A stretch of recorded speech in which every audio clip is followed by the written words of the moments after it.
ਸਤਿ ਸ੍ਰੀ ਅਕਾਲ ਜੀ ਸਾਰਿਆਂ ਨੂੰ। ਇਨਵੈਸਟਰ ਪੰਜਾਬ ਵਿੱਚ ਤੁਹਾਡਾ ਬਹੁਤ-ਬਹੁਤ ਸਵਾਗਤ ਕਰਦੇ ਹਾਂ। ਉਹ ਚੈਨਲ ਜਿੱਥੇ ਪੰਜਾਬੀ ਭਾਸ਼ਾ ਵਿੱਚ ਫਾਈਨੈਂਸ਼ੀਅਲ ਐਜੂਕੇਸ਼ਨ ਦਿੱਤੀ ਜਾਂਦੀ ਹੈ, ਪੈਸੇ ਨੂੰ ਮੈਨੇਜ ਕਰਨਾ ਅਤੇ ਵਧਾਉਣਾ ਸਿਖਾਇਆ ਜਾਂਦਾ ਹੈ, ਜੋ ਕਿ ਸਕੂਲਾਂ ਅਤੇ ਕਾਲਜਾਂ ਵਿੱਚ ਦੱਸਿਆ ਹੀ ਨਹੀਂ ਜਾਂਦਾ।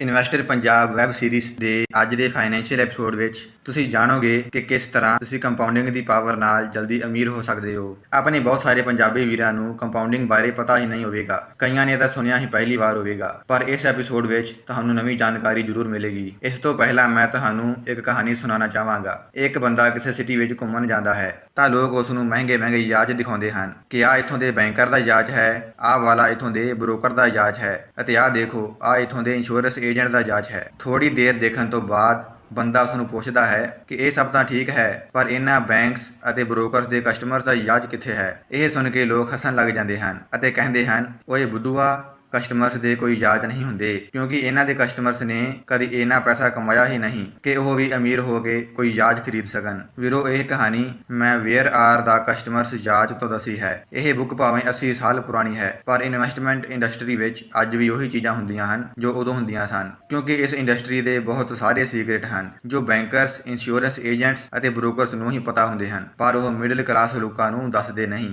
ਆਪ ਅਮੀਰ ਹੁੰਦੇ ਰਹਿੰਦੇ ਹਨ, ਪਰ ਮਿਡਲ ਕਲਾਸ ਲੋਕ ਸਟਰਗਲ ਹੀ ਕਰਦੇ ਰਹਿੰਦੇ ਹਨ, ਕਿਉਂਕਿ ਸਕੂਲਾਂ ਵਿੱਚ ਫਾਈਨੈਂਸ਼ੀਅਲ ਐਜੂਕੇਸ਼ਨ ਨਾਮ ਦਾ ਕੋਈ ਸਬਜੈਕਟ ਨਹੀਂ ਹੁੰਦਾ। ਇਸ ਲਈ ਬਹੁਤ ਸਾਰੇ ਲੋਕ ਇਸ ਚੀਜ਼ ਨੂੰ ਕਦੇ ਇਮੈਜਿਨ ਹੀ ਨਹੀਂ ਕਰਦੇ। ਅੱਜ ਦੇ ਐਪੀਸੋਡ ਵਿੱਚ ਆਪਾਂ ਇਹਨਾਂ ਤਿੰਨਾਂ ਚੀਜ਼ਾਂ ਨੂੰ ਡਿਟੇਲ ਵਿੱਚ ਸਮਝਾਂਗੇ। ਪਹਿਲਾਂ ਆਪਾਂ ਇਹ ਸਮਝਾਂਗੇ ਕਿ ਪਾਵਰ ਆਫ ਕੰਪਾਊਂਡਿੰਗ ਕੀ ਹੈ। ਪਾਵਰ ਆਫ ਕੰਪਾਊਂਡਿੰਗ ਬਾਰੇ ਤੁਸੀਂ ਪਿਛਲਾ ਐਪੀਸੋਡ ਵੀ ਦੇਖ ਸਕਦੇ ਹੋ, ਪਰ ਹਾਲੇ ਵੀ ਕਈਆਂ ਨੂੰ ਡਾਊਟ ਹੈ। ਫਿਰ ਆਪਾਂ ਇਹ ਜਾਣਾਂਗੇ ਕਿ ਬੈਂਕਰਸ ਤੇ ਬ੍ਰੋਕਰਸ ਆਪਣੇ ਤੋਂ ਕਿਹੜੇ ਰਾਜ ਲਗਾਉਂਦੇ ਹਨ ਅਤੇ ਕੰਪਾਊਂਡਿੰਗ ਦੀ ਪਾਵਰ ਨੂੰ ਆਪਣੇ ਫਾਇਦੇ ਵਿੱਚ ਕਿਵੇਂ ਯੂਜ਼ ਕਰਦੇ ਹਨ। ਤੁਸੀਂ ਕਿਵੇਂ ਕੰਪਾਊਂਡਿੰਗ ਦੀ ਪਾਵਰ ਯੂਜ਼ ਕਰ ਸਕਦੇ ਹੋ ਅਤੇ ਅਮੀਰ ਬਣ ਸਕਦੇ ਹੋ। ਜਿਵੇਂ ਜਿਵੇਂ ਐਪੀਸੋਡ ਅੱਗੇ ਵਧੇਗਾ, ਉਵੇਂ ਹੀ ਤੁਹਾਡਾ ਇੰਟਰਸਟ ਵੀ ਵਧੇਗਾ ਅਤੇ ਤੁਹਾਨੂੰ ਨਵੀਂ ਜਾਣਕਾਰੀ ਵੀ ਮਿਲੇਗੀ। ਜੇਕਰ ਤੁਸੀਂ ਵੀ ਪੰਜਾਬੀ ਭਾਸ਼ਾ ਵਿੱਚ ਸਟਾਕ ਮਾਰਕੀਟ ਬਾਰੇ ਨੌਲੇਜ ਲੈਣਾ ਚਾਹੁੰਦੇ ਹੋ ਅਤੇ ਫਾਈਨੈਂਸ਼ੀਅਲੀ ਇੰਡੀਪੈਂਡੈਂਟ ਹੋਣਾ ਚਾਹੁੰਦੇ ਹੋ ਤਾਂ ਇਨਵੈਸਟਰ ਪੰਜਾਬ ਨੂੰ ਸਬਸਕ੍ਰਾਈਬ ਕਰ ਸਕਦੇ ਹੋ। ਉਂਝ ਤਾਂ YouTube ਤੇ ਬਹੁਤ ਚੈਨਲ ਹਨ ਜੋ ਫਾਈਨੈਂਸ਼ੀਅਲ ਐਜੂਕੇਸ਼ਨ ਦਿੰਦੇ ਹਨ, ਤੁਸੀਂ ਉਹ ਵੀਡੀਓਜ਼ ਵੀ ਵੇਖ ਸਕਦੇ ਹੋ, ਪਰ ਆਪਣੀ ਪੰਜਾਬੀ ਭਾਸ਼ਾ ਵਿੱਚ ਬਹੁਤ ਹੀ ਘੱਟ ਚੈਨਲ ਹਨ। ਪੰਜਾਬੀ ਮਾਂ ਬੋਲੀ ਵਿੱਚ ਫਾਈਨੈਂਸ਼ੀਅਲ ਨੌਲੇਜ ਲੈਣ ਲਈ ਤੁਸੀਂ ਇਨਵੈਸਟਰ ਪੰਜਾਬ ਨੂੰ ਸਬਸਕ੍ਰਾਈਬ ਕਰ ਸਕਦੇ ਹੋ।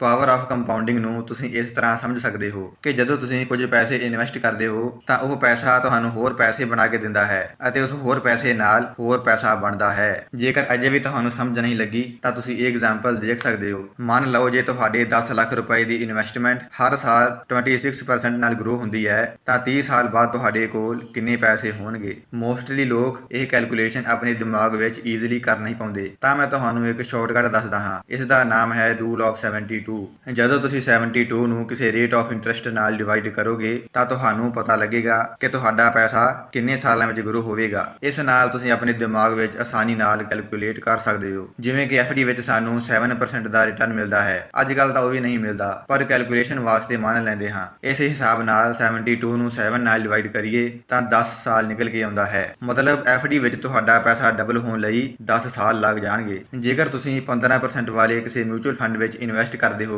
ਤਾਂ 72 ਨੂੰ 15 ਨਾਲ ਡਿਵਾਈਡ ਕਰਕੇ 5 ਸਾਲ ਆਵੇਗਾ। ਮਤਲਬ ਹਰ 5 ਸਾਲ ਵਿੱਚ ਤੁਹਾਡਾ ਪੈਸਾ ਮਿਊਚੁਅਲ ਫੰਡ ਵਿੱਚ ਡਬਲ ਹੋ ਜਾਵੇਗਾ। ਇਸ ਹਿਸਾਬ ਨਾਲ ਜੇ ਆਪਾਂ ਆਪਣੀ ਪਿਛਲੀ ਐਗਜ਼ਾਮਪਲ ਬਾਰੇ ਗੱਲ ਕਰੀਏ ਜੋ ਕਿ ਹਰ ਸਾਲ 26% ਨਾਲ ਗਰੋ ਹੋ ਰਹੀ ਹੈ, ਤਾਂ ਇੱਥੇ 72 ਨੂੰ 26 ਨਾਲ ਡਿਵਾਈਡ ਕਰਕੇ ਆਨਸਰ ਆਵੇਗਾ 2.77 ਈਅਰਸ। ਰਾਊਂਡ ਫਿਗਰ ਆਪਾਂ 3 ਹੀ ਲੈ ਲੈਂਦੇ ਹਾਂ, ਮਤਲਬ ਹਰ 3 ਸਾਲ ਵਿੱਚ ਪੈਸਾ ਡਬਲ ਹੋ ਰਿਹਾ ਹੈ। ਇਸ ਤਰ੍ਹਾਂ ਨਾਲ ਤੁਸੀਂ ਮੈਨੂਅਲੀ ਕੈਲਕੂਲੇਟ ਕਰ ਸਕਦੇ ਹੋ। 3 ਸਾਲ ਬਾਅਦ ਤੁਹਾਡੇ ਪੈਸੇ ਦੀ ਵੈਲਿਊ 20 ਲੱਖ ਹੋ ਜਾਵੇਗੀ। ਉਸ ਤੋਂ ਡਬਲ ਯਾਨੀ 6 ਸਾਲ ਬਾਅਦ ਪੈਸਾ 40 ਲੱਖ ਹੋ ਜਾਵੇਗਾ ਅਤੇ ਉਸ ਤੋਂ ਵੀ ਡਬਲ ਯਾਨੀ 12 ਸਾਲ ਬਾਅਦ 80 ਲੱਖ ਹੋ ਜਾਵੇਗਾ। 24 ਸਾਲ ਬਾਅਦ ਇਹ 1.6 ਕਰੋੜ ਵਿੱਚ ਗਰੋ ਹੋ ਜਾਵੇਗਾ। ਤਾਂ ਫਿਰ ਇਸ ਹਿਸਾਬ ਨਾਲ 30 ਸਾਲ ਬਾਅਦ ਇਹ 2 ਕਰੋੜ ਦੇ ਲਾਗੇ ਬਣੇ ਹੋਣਾ ਚਾਹੀਦਾ ਹੈ। ਪਰ ਇੱਥੇ ਬਹੁਤ ਸਾਰੇ ਬੰਦੇ ਗਲਤੀ ਕਰ ਦਿੰਦੇ ਹਨ। ਜਿਵੇਂ ਕਿ ਆਪਣਾ ਪੈਸਾ ਹਰ 3 ਸਾਲ ਵਿੱਚ ਗਰੋ ਹੋ ਰਿਹਾ ਹੈ, ਤਾਂ ਮਤਲਬ ਇਸ ਦੇ 3 ਸਾਲ ਬਾਅਦ ਹੀ ਯਾਨੀ ਕਿ 9 ਸਾਲ ਬਾਅਦ ਪੈਸਾ 80 ਲੱਖ ਹੋ ਜਾਵੇਗਾ। ਫਿਰ 12 ਸਾਲ ਬਾਅਦ ਇਹ 1.6 ਕਰੋੜ ਬਣ ਜਾਵੇਗਾ। 15 ਸਾਲ ਬਾਅਦ 3.2 ਕਰੋੜ ਹੋ ਜਾਵੇਗਾ। ਇਸ ਟਾਈਮ ਤੁਹਾਨੂੰ ਕੋਈ ਇਹ ਕਹਿ ਦੇਵੇ ਕਿ ਸ਼ੁਰੂ ਦੇ 15 ਸਾਲ ਵਿੱਚ ਤੁਸੀਂ 3 ਕਰੋੜ ਜਮ੍ਹਾਂ ਕਰ ਲਏ ਹਨ ਅਤੇ ਅਗਲੇ 15 ਸਾਲ ਬਾਅਦ ਤੁਹਾਡੇ ਕੋਲ 99 ਕਰੋੜ ਹੋ ਜਾਣਗੇ, ਤਾਂ ਸਾਰੇ ਉਸ ਨੂੰ ਰੱਬ ਦਾ ਬੰਦਾ ਹੀ ਕਹਿਣਗੇ। ਪਰ ਇਹੀ ਤਾਂ ਕੰਪਾਊਂਡਿੰਗ ਦਾ ਜਾਦੂ ਹੈ।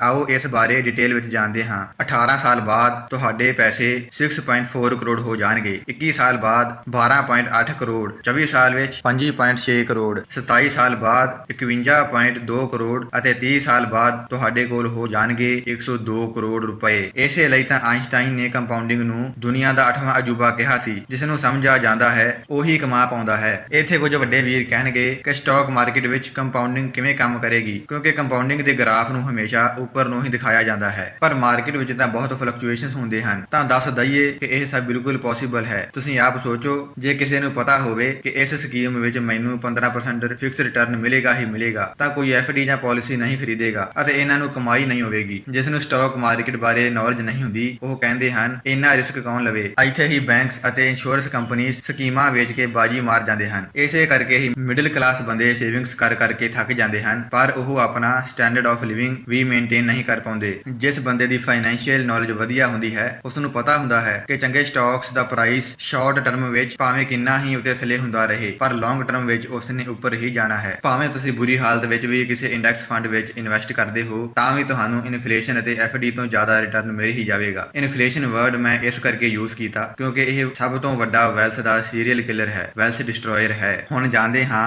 ਕਿ ਕੰਪਾਊਂਡਿੰਗ ਆਪਣੀ ਰੀਅਲ ਲਾਈਫ ਵਿੱਚ ਕਿਵੇਂ ਕੰਮ ਕਰਦੀ ਹੈ। ਜੇਕਰ ਆਪਾਂ ਆਟੇ ਦੇ ਰੇਟ ਤੇ ਨਜ਼ਰ ਮਾਰੀਏ ਤਾਂ 1985 ਵਿੱਚ 1 ਕਿਲੋ ਆਟੇ ਦੀ ਕੀਮਤ 1.25 ਰੁਪਏ ਸੀ, ਜੋ 2005 ਵਿੱਚ ਵੱਧ ਕੇ 5 ਰੁਪਏ ਹੋ ਗਈ, 2010 ਵਿੱਚ 10 ਰੁਪਏ, 2015 ਵਿੱਚ 20 ਰੁਪਏ ਅਤੇ 2023 ਵਿੱਚ 53 ਰੁਪਏ ਹੋ ਗਈ ਹੈ। ਜੇ ਦੇਖਿਆ ਜਾਵੇ ਤਾਂ 1985 ਤੋਂ 2005 ਤੱਕ ਕੀਮਤ ਸਿਰਫ 4 ਰੁਪਏ ਹੀ ਵਧੀ ਹੈ, ਪਰ 2005 ਤੋਂ 2010 ਵਿੱਚ 5 ਰੁਪਏ ਅਤੇ ਅਗਲੇ 5 ਸਾਲ ਵਿੱਚ ਇਹ ਡਾਇਰੈਕਟ 10 ਰੁਪਏ ਵੱਧ ਗਈ। ਅੱਜ ਦਾ ਰੇਟ ਤੁਹਾਡੇ ਸਾਹਮਣੇ ਹੈ। ਮੇਰੇ ਹਿਸਾਬ ਨਾਲ ਫਿਊਚਰ ਵਿੱਚ ਅਗਲੇ 5-6 ਸਾਲਾਂ ਵਿੱਚ ਹੀ ਇਸ ਦਾ ਪ੍ਰਾਈਸ 100 ਰੁਪਏ ਤੱਕ ਵੱਧ ਸਕਦਾ ਹੈ। ਇਸ ਇਨਫਲੇਸ਼ਨ ਰੇਟ ਨੂੰ ਕੈਲਕੂਲੇਟ ਕਰੀਏ ਤਾਂ ਇਹ 1985 ਤੋਂ ਹੁਣ ਤੱਕ 11.66% CAGR ਬਣਦਾ ਹੈ। ਇਸ ਲਈ ਤੁਸੀਂ ਭਾਵੇਂ ਕੰਪਾਊਂਡਿੰਗ ਦੀ ਪਾਵਰ ਨੂੰ ਸਮਝੋ ਜਾਂ ਨਾ, ਪਰ ਇਹ ਤੁਹਾਡੇ ਖਿਲਾਫ ਕੰਮ ਕਰਦੀ ਹੀ ਰਹੇਗੀ। ਇਸ ਲਈ ਤੁਹਾਨੂੰ 10% ਤੋਂ ਘੱਟ ਵਾਲੇ ਕਿਸੇ ਵੀ ਐਸੈਟ ਵਿੱਚ ਇਨਵੈਸਟ ਕਰਨਾ ਹੀ ਨਹੀਂ ਚਾਹੀਦਾ।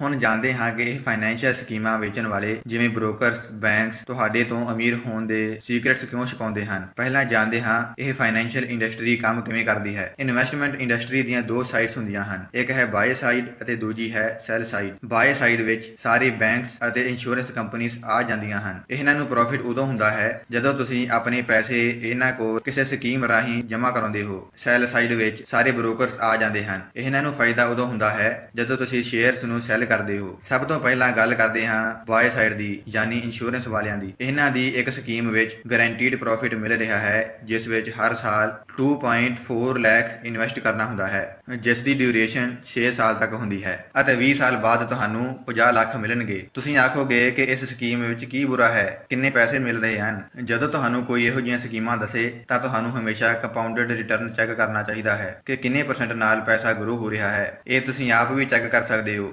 IRR ਰਾਹੀਂ, ਮਤਲਬ ਇੰਟਰਨਲ ਰੇਟ ਆਫ ਰਿਟਰਨ। ਜਦੋਂ ਆਪਾਂ ਕਿਸੇ ਸਕੀਮ ਵਿੱਚ ਹਰ ਸਾਲ ਥੋੜੇ ਪੈਸੇ ਲਗਾਉਂਦੇ ਹਾਂ ਤਾਂ ਰਿਟਰਨ ਚੈੱਕ ਕਰਨ ਲਈ ਇਸ ਫਾਰਮੂਲੇ ਦਾ ਹੀ ਯੂਜ਼ ਕੀਤਾ ਜਾਂਦਾ ਹੈ। ਇਸ ਕੇਸ ਵਿੱਚ ਤੁਸੀਂ ਦੇਖ ਸਕਦੇ ਹੋ ਕਿ ਤੁਹਾਡਾ ਪੈਸਾ ਸਿਰਫ 7% ਦੇ ਰੇਟ ਨਾਲ ਹੀ ਗਰੋ ਹੋ ਰਿਹਾ ਹੈ। ਇਸ ਦਾ ਮਤਲਬ ਇਹ ਕੋਈ ਚੱਜ ਦਾ ਸੌਦਾ ਨਹੀਂ ਹੈ। ਇਹ ਅਮੀਰ ਹੋਣ ਦੀ ਨਹੀਂ ਸਗੋਂ ਗਰੀਬ ਹੋਣ ਦੀ ਸਕੀਮ ਹੈ। ਤੁਸੀਂ ਆਖੋਗੇ ਕਿ ਇਨਵੈਸਟਰ 50 ਲੱਖ ਰੁਪਏ ਘੱਟ ਨਹੀਂ ਹੁੰਦੇ, ਇਸ ਨਾਲ ਕਾਫੀ ਕੁਝ ਬਣ ਜਾਂਦਾ ਹੈ, ਪਰ ਇਹ ਵੀ ਤਾਂ ਦੇਖੋ ਕਿ ਇਹ ਪੈਸੇ ਤੁਹਾਨੂੰ 20 ਸਾਲ ਬਾਅਦ ਮਿਲਣੇ ਹਨ, ਜਿਸ ਵਿੱਚ ਇਨਫਲੇਸ਼ਨ ਐਡਜਸਟ ਕਰਨ ਤੋਂ ਬਾਅਦ ਇਸ ਦੀ ਵੈਲਿਊ ਹੋਰ ਵੀ ਘਟ ਜਾਵੇਗੀ। ਇਸ ਦੀ ਬਜਾਏ ਜੇ ਤੁਸੀਂ ਕਿਸੇ ਸਿੰਪਲ ਜੇ ਇੰਡੈਕਸ ਫੰਡ ਵਿੱਚ ਇਨਵੈਸਟ ਕਰਦੇ ਹੋ ਜਿੱਥੋਂ 15% ਦਾ ਰਿਟਰਨ ਮਿਲਦਾ ਹੈ ਤਾਂ ਉਹੀ ਸੇਮ ਅਮਾਉਂਟ 20 ਸਾਲ ਬਾਅਦ 1.7 ਕਰੋੜ ਬਣ ਜਾਂਦੀ ਹੈ। ਹੁਣ ਗੱਲ ਕਰਦੇ ਹਾਂ ਸੈਲ ਸਾਈਡ ਵਾਲਿਆਂ ਦੀ, ਯਾਨੀ ਬ੍ਰੋਕਰਸ ਦੀ। ਜਿਹੜੇ ਲੋਕ ਹਿੰਮਤ ਕਰਕੇ ਸਟਾਕ ਮਾਰਕੀਟ ਵਿੱਚ ਇਨਵੈਸਟਿੰਗ ਸ਼ੁਰੂ ਕਰ ਦਿੰਦੇ ਹਨ ਉਹਨਾਂ ਨੂੰ ਇੱਕ ਹੋਰ ਮੁਸੀਬਤ ਦਾ ਸਾਹਮਣਾ ਕਰਨਾ ਪੈਂਦਾ ਹੈ। ਜਦੋਂ ਤੁਸੀਂ ਕਿਸੇ ਬ੍ਰੋਕਰ ਦੀ ਸਰਵਿਸ ਲੈਂਦੇ ਹੋ ਤਾਂ ਉਹ ਤੁਹਾਨੂੰ ਐਡੀਸ਼ਨਲ ਸਰਵਿਸ ਫ੍ਰੀ ਵਿੱਚ ਪ੍ਰੋਵਾਈਡ ਕਰਦੇ ਹਨ, ਟ੍ਰੇਡਿੰਗ ਟਿਪਸ ਦਿੰਦੇ ਹਨ, ਸਟਾਕ ਅਪਡੇਟਸ ਅਤੇ ਡੇਲੀ ਕਾਲਸ ਦਿੰਦੇ ਹਨ। ਲੋਕਾਂ ਨੂੰ ਲੱਗਦਾ ਹੈ